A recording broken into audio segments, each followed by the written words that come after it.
पूरी देश की जनता उनके साथ है।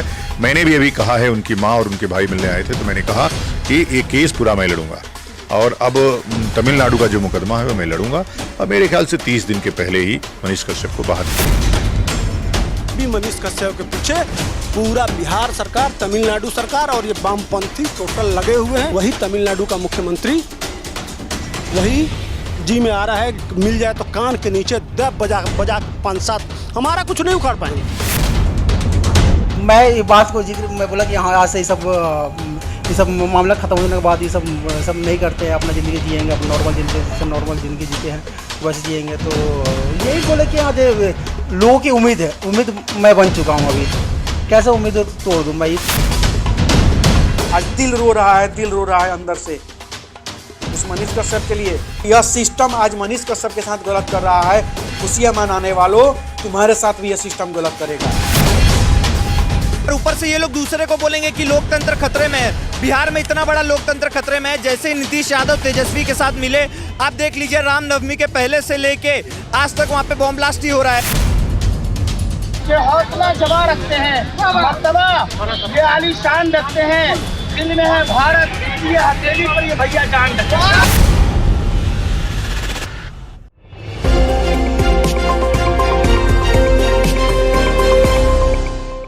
आस्था मां के बाद मनीष कश्यप के समर्थन में ऐसा कौन आया जिसने बिहार सरकार और तमिलनाडु सरकार को लगाई फटकार? मनीष कश्यप के समर्थन में क्या कहा इस शख्स ने, बताएंगे आपको सब कुछ। किसने कहा लड़ेंगे हम मनीष कश्यप का केस, ये भी बताएंगे आपको। मनीष को जेल में किस बात की सता रही है चिंता? मां ने कहा नहीं करने देंगे पत्रकारिता। क्या जेल से बाहर आकर मनीष छोड़ देंगे पत्रकारिता? इस सस्पेंस पर से भी हटाएंगे पर्दा। सुप्रीम कोर्ट ने जब मनीष की याचिका पर सुनवाई के दौरान राहत देने से इनकार किया तो उस दौरान उन्होंने आर्टिकल 32 की चर्चा की। अब सवाल ये उठता है कि आखिर आर्टिकल 32 है क्या? आपको बताएंगे सब कुछ विस्तार से। इस वीडियो को अंत तक देखें, बताएंगे आपको पूरी इनसाइड स्टोरी। तो चलिए चलते हैं इस शो के सफर पर। नमस्कार, आप देख रहे हैं इंडिया टाइम्स, मैं हूं आपके साथ अमृता चौहान। इस शो को शुरू करने से पहले आप सबसे एक इल्तजा है, अगर आप चैनल को पहली बार देख रहे हैं तो कृपया इसे लाइक और सब्सक्राइब जरूर करें। साथ ही बेल आइकन का बटन जरूर दबाएं ताकि आप सभी को नए वीडियोस और नए प्रोग्राम के नोटिफिकेशंस मिल जाएं। एक खास बात है, इंडिया टाइम्स को इतना सारा प्यार देने के लिए आप सभी का तहे दिल से आभार, क्योंकि आप सबसे हमें ऊर्जा मिलती है हर रोज कुछ नया और अच्छा करने के लिए। बस इसी तरह से हमें प्यार देते रहिए। तो चलिए शुरू करते हैं आज का ये सफर। तमिलनाडु जेल में बंद मनीष कश्यप को बिहार की चिंता सता रही है। मनीष को इस बात की भी चिंता हो रही है कि बिहार और देश के जिन लोगों ने उन्हें आंखों का तारा बनाया था, क्या वो लोग मुझे भूल तो नहीं गए? कहीं ऐसा तो नहीं बीतते वक्त के साथ कहीं लोग मेरा साथ देना छोड़ तो नहीं देंगे? इस बात का खुलासा किया है मनीष कश्यप के छोटे भाई करण कश्यप ने। मैं मिल कर आया, फिर दोनों तरफ आंखों में आंसू थी, उधर भी इधर भी। उनका भी वेट कर रहे थे कि हाँ कोई आए, कोई अपना लोग आए। तो मैं गया, 15 मिनट टाइम मिले थे, जिसमें 5 मिनट तो वहीं आंखों में आंसू भरा। ना उनसे आवाज़ निकल रही थी, ना मेरे से आवाज़ निकल रही थी। बस यही बोल रहे थे कि हाँ कि मेरे सपोर्ट में कौन है। तो मैंने बताया कि आपने जो किया है उसके लिए पूरा बिहार आपके सपोर्ट में है। ऐसा मत सोचो कि हाँ जी आपके सपोर्ट में कोई नहीं है, लेकिन पहला बार ऐसा हुआ है किसी पत्रकार के लिए इतना रोड पे हो, चाहे लोगों के दिल में हो, हर जगह दिल में बस गया था। और आज भी उन लोगों का सपोर्ट हमारे पास है। और मैंने जब बोला कि हाँ सपोर्ट में है तो वो भी उनके उसके बाद मुस्कान आना, चाहे उसके बाद थोड़ा सा नॉर्मली वार्तालाप होना, यही चला। हम लोग भाई के पर डे क्या, पर घंटे, पर मिनट, पर सेकेंड हम लोग वेट में दिन निकाल रहे हैं। बस हमारा घर का बड़ा संतान है और सबका दुलारा भी है। माँ जीती है तो सिर्फ भाई के लिए जीती है। मैं भी अपने पापा से भी ज़्यादा रिस्पेक्ट किसी को करता हूँ तो अपने भाई की रिस्पेक्ट करता हूँ, क्योंकि मेरे लिए स्टार्टिंग से मैं उनके साथ रहा हूँ। स्टार्टिंग चाहे हॉस्टल में हो, चाहे उसके बाद पढ़ाई लिखाई हो। बीच में हाँ वो पुणे चले गए थे बीटेक करने, फिर एमटेक किए। मैं यहाँ पे एमबीए करने के लिए मैं दिल्ली आ गया था। बस इतना ही गैप रहा, नहीं तो मेरा भाई हमेशा मेरे साथ रहा है और हमेशा मुझे प्रोटेक्ट भी किया है। और बहुत चीज़ें ऐसी है सिखाया है और मेरा गुरु भी रहा है। मनीष के भाई करण ने बताया कि कैसे बिहार के लोग मनीष को प्यार देते हैं। उन्होंने कहा कि बिहार में डिजिटल मीडिया का जितना क्रेज है उतना मेन स्ट्रीम का नहीं है। करण कश्यप ने इस बात का भी खुलासा किया कि मनीष जब जेल से आएंगे तो पत्रकारिता करेंगे या नहीं। करण कश्यप ने कहा कि भले ही उनकी मां ये कहती हैं कि उनका बेटा जब जेल से वापस आएगा तो उसे पत्रकारिता नहीं करने दूंगी। उन्होंने कहा मां प्यारी है, मां का दिल तो यही कहेगा, लेकिन मनीष कश्यप रुकने वाला नहीं है, वो बिहार के लोगों के लिए लड़ता रहेगा। करण ने यहां तक कहा कि जब मैंने भाई से कहा कि जेल से बाहर आने के बाद ये सब छोड़ देना, तो मनीष ने कहा मैं पत्रकारिता नहीं छोड़ सकता, लोगों को मुझसे बड़ी उम्मीदें हैं, उन्हें निराश नहीं करूंगा। करण ने कहा कि मनीष के मन में बिहार को बदलने का जुनून है, अगर ये बात नहीं होती तो हम पक्के के घर में रह रहे होते।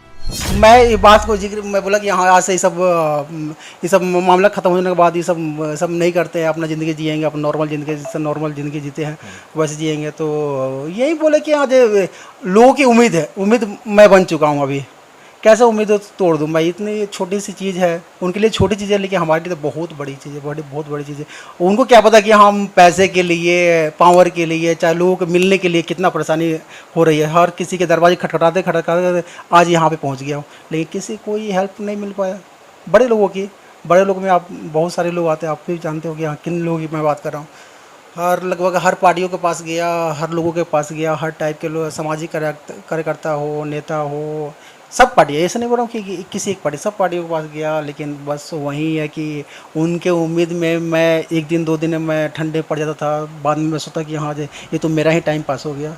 मनीष कश्यप को जब से सुप्रीम कोर्ट से झटका लगा है, तब से मनीष कश्यप के समर्थकों और फैंस का गुस्सा 7वें आसमान पर है। आस्था मां के बाद स्वामी आनंद स्वरूप जी महाराज अब मनीष कश्यप के समर्थन में आ गए हैं। उन्होंने कहा है कि बिहार सरकार के दबाव में तमिलनाडु सरकार ने मनीष कश्यप पर यह कार्रवाई की है। अगर तमिलनाडु सरकार अपनी साख बचाना चाहती है तो उन्हें तुरंत ये केस वापस ले लेना चाहिए। जितनी उसको पुलिस वालों को कहा गया होगा, यहाँ की सरकार चूंकि वो भी धर्म विरोधी सरकार है, ये भी धर्म विरोधी सरकार है, इसे धर्म विरोधी सरकार ने तमिलनाडु सरकार को कहा होगा कि तुम NSA लगा दो, चूंकि वो तो पेरियार के लोग हैं, पेरियार धर्म विरोधी थे। और उस पेरियार के नाम पर आश्चर्य मुझे यही होता है कि वहां पे दोनों पार्टियां AIADMK और DMK दोनों पार्टियां धर्म विरोधी हैं, लेकिन वोट देने वाला सब हिंदू है। उनको कैसे वोट देता है भगवान जाने। लेकिन NSA की बात जहां तक है, मनीष कश्यप पे NSA निराधार रूप से लगा है और न्यायपालिका को ऐसे अन्याय होते सीओ मोटो लेकर के उनके ऊपर से NSA तत्काल हटा देना चाहिए। स्वामी आनंद स्वरूप जी महाराज ने कहा कि मनीष कश्यप एक होनहार युवा है जो गरीबों के पक्ष में खड़ा होने वाला व्यक्ति है। अगर इसी तरह कार्रवाई होती रही तो कल को कोई मुद्दों को उठाने वाला नहीं बचेगा। डराने का काम नहीं होना चाहिए। मनीष कश्यप जनता से जुड़े मुद्दे उठाते हैं, मैं भी उन्हें देखता हूं। स्वामी जी ने आगे कहा कि मनीष जिस तरह से गरीबों मजलूमों की आवाज उठाते रहे हैं, उससे सत्ताधारी को डर हो जाता है कि कहीं ये हमसे आगे न निकल जाए। मैं फिर से कह रहा हूं तमिलनाडु सरकार को भी और बिहार सरकार को भी, एक युवा, होनहार युवा जो गरीबों के पक्ष में खड़ा होने वाला व्यक्ति था, कल को कोई विषय उठाने के लिए तैयार नहीं होगा, डर जाएंगे सब लोग। तो डराने का काम नहीं करना चाहिए। यह देश है, इस देश के नागरिक है मनीष कश्यप, और मैं सुनता रहता हूं उनको कि लगातार जो जनता से जुड़े हुए मुद्दे हैं उसको उठाते रहते हैं।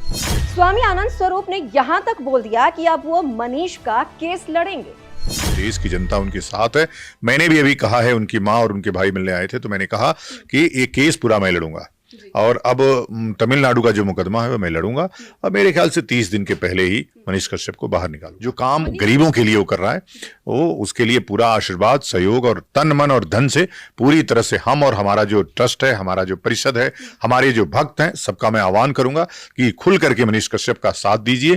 क्योंकि यह आवाज है, ये आवाज दबनी नहीं चाहिए, बुलंद रहनी चाहिए। और यहां से अगर मनीष कश्यप भी उस चैनल को देखेंगे तो मैं कहूंगा आप अपने आप को भगत सिंह समझ करके हंसते हुए जेल को काटिए, हंसते हुए जेल में रहिए।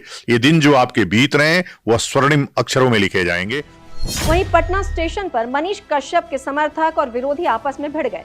वहीं मनीष के फैंस बिहार सरकार से बेहद नाराज दिखाई दिए। मोदी बोला है राहुल गांधी का, तो जेल में उसको भी जाना चाहिए ना। ठीक है, कीजिए जाके, उसको भी बता, उसका भी सजा शरद होना चाहिए। क्या हमारे पावर है तो क्या कुछ भी कर सकते हो। कोर्ट में केस कीजिए।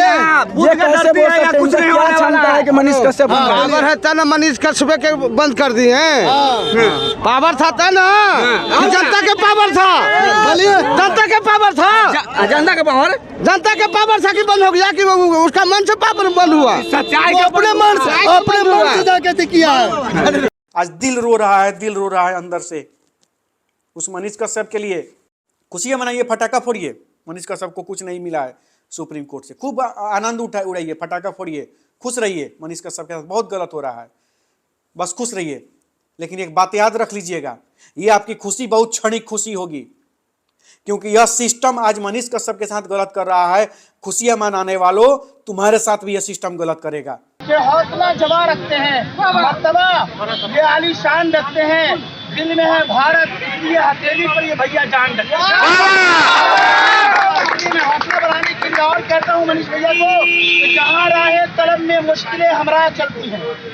मुश्किल आई है, घबराइए, ये घबरा जाएगा फौजी का बेटा, नहीं घबराएगा, नहीं घबराएगा। जब आसान सफर लगता है, ये मेरी माँ की दुआ, ये तेरी माँ की दुआओं का असर लगता है, तो चेहरा लगता है कि जहाँ राहे तलब में मुश्किलें हमरा चलती हैं, वहीं से मनीष भैया तेरी कामयाबी की राहें निकलती हैं। सुप्रीम कोर्ट ने मनीष कश्यप की उस याचिका को खारिज कर दिया है जिसमें अनुच्छेद 32 के तहत राहत की मांग की गई थी। इसके साथ ही मनीष कश्यप ने अपने खिलाफ राष्ट्रीय सुरक्षा कानून के तहत दर्ज मामलों को लेकर चुनौती दी थी।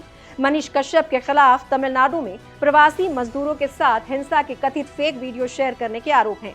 सुप्रीम कोर्ट ने सुनवाई के दौरान साफ कर दिया कि वो संविधान के अनुच्छेद 32 के तहत अपने अधिकारों का प्रयोग नहीं कर सकती है। ऐसे में सवाल ये है कि ये अनुच्छेद 32 है क्या, आखिर क्यों सुप्रीम कोर्ट में इसका जिक्र हुआ। चलिए आपको ग्राफिक्स के जरिए सब कुछ बताते हैं। अनुच्छेद 32 संविधान की आत्मा और हृदय है। संविधान में अनुच्छेद 32 का जिक्र मौलिक अधिकारों से जुड़ा है। अनुच्छेद 32 संवैधानिक उपचारों का अधिकार है। अनुच्छेद 32 मौलिक अधिकारों के उल्लंघन की स्थिति में व्यक्तियों को न्याय के लिए सुप्रीम कोर्ट में जाने का अधिकार देता है। संविधान में संवैधानिक उपचारों का अधिकार खुद में कोई अधिकार न होकर अन्य मौलिक अधिकारों की रक्षा का उपाय है। इसके अंतर्गत कोई भी शख्स मौलिक अधिकारों के हनन की स्थिति में न्यायालय की शरण ले सकता है। संविधान निर्माता डॉक्टर अंबेडकर ने अनुच्छेद 32 को संविधान का सबसे अहम अनुच्छेद बताया था। उन्होंने कहा था कि इसके बिना संविधान अर्थहीन है। ये संविधान की आत्मा और हृदय है। अनुच्छेद 32 के तहत सर्वोच्च न्यायालय और अनुच्छेद 226 के तहत हाईकोर्ट व्यक्ति के मौलिक अधिकारों को प्रवर्तित करने के लिए 5 प्रकार की रिट जारी कर सकता है। सुप्रीम कोर्ट ने मनीष कश्यप को जैसे हाईकोर्ट जाने को कहा है, इसी तरह का आदेश सुप्रीम कोर्ट पहले भी दे चुका है। इस मामले में सुनवाई करते हुए सर्वोच्च न्यायालय ने कहा था कि अनुच्छेद 32 के तहत दायर याचिकाओं की भरमार है। शीर्ष अदालत का कहना था कि लोग अपने मौलिक अधिकारों के हनन की स्थिति में संबंधित उच्च न्यायालय के पास जाने के बजाय सीधे सुप्रीम कोर्ट के पास याचिका दायर कर रहे हैं।